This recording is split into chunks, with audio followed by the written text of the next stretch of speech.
သမုဒယနောင်ညိုးဆက်သွဲသူရဲ့ကဘာလေးပျက်စီးသွားပြီမင်းရဲ့ကိုရဲ့ကျင်းလို့မဝရှုလို့မကြီးတဲ့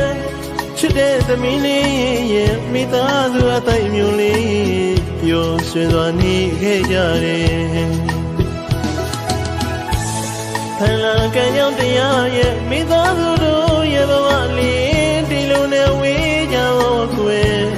ချစ်တဲ့သမီးလေးရဲ့အဖေရင်တွေကွဲရပြီကိုကွယ်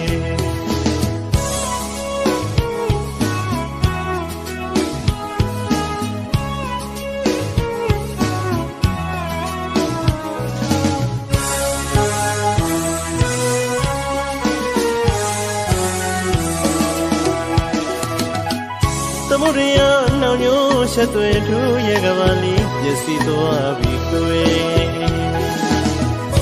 မင်းရဲ့ကိုရဲ့ကြည်လို့မဝရှုလို့မကြီးတဲ့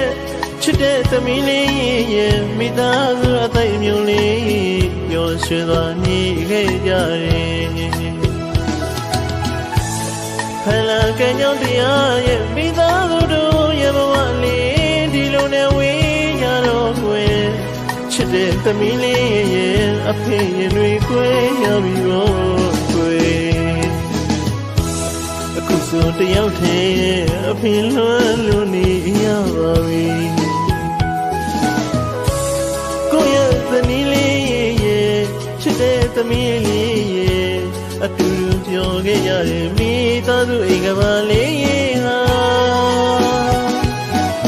အခုရောလည်းပျက်စီးသွားပြီမရေရတွေ့ကပါတဲ့မှာ